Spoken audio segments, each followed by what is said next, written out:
लड़की लड़का में अटूट प्रेम बटे।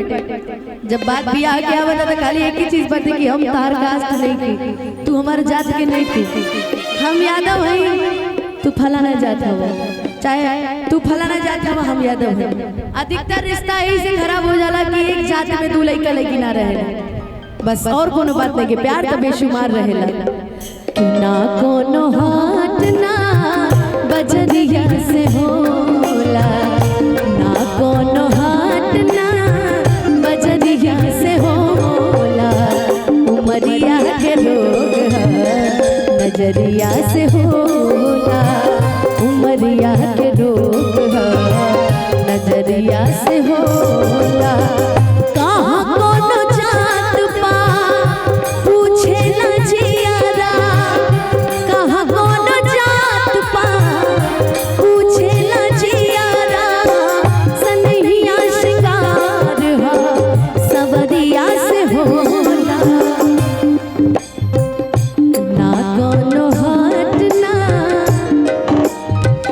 बजरिया से होला, ना कोनो हाथ ना बजरिया से होला, उमरिया के रोग नजरिया से होला, उमरिया के रोग नजरिया से होला।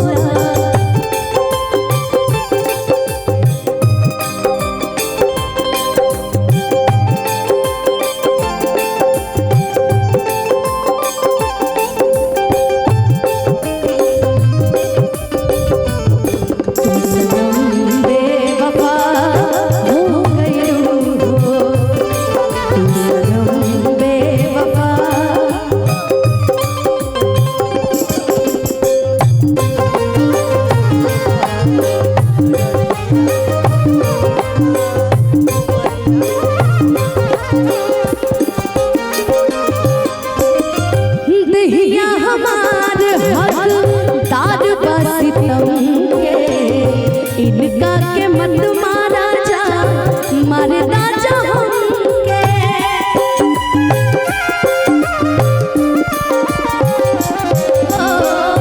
देहिया हमारे हकदार बसितम के, इनका के मत मारा जा, मारे राजा हमके। फैसला ना कटरिया से होला, फैसला ना कटरिया से होला, उमरिया के रोग नजरिया से होला, उमरिया के रोग नजरिया से होला।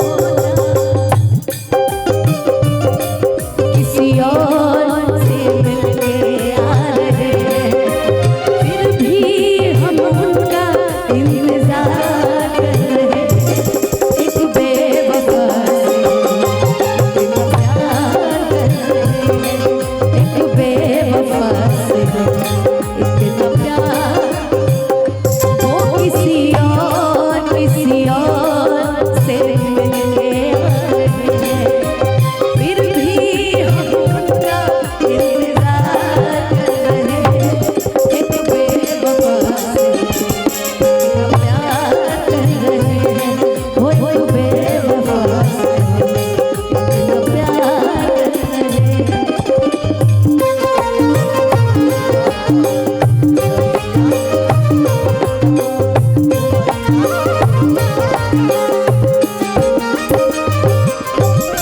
एक ओरिया खून बहे, एक ओरिया लोर हो, काहे सब काले हलेबा करे जा कठोर हो।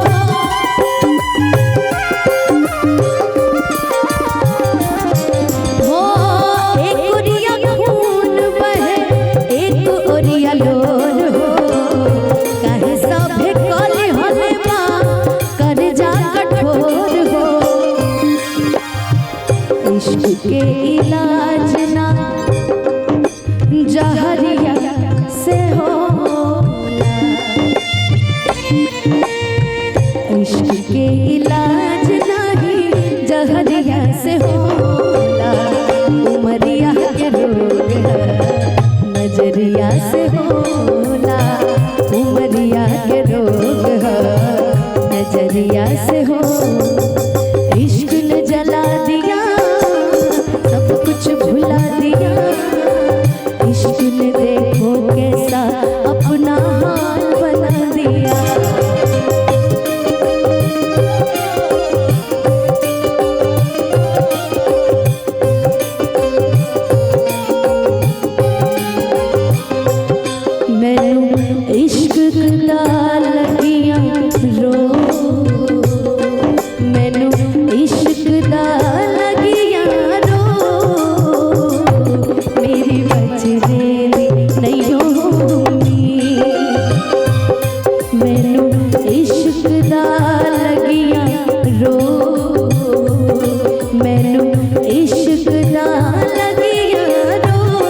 नदिया से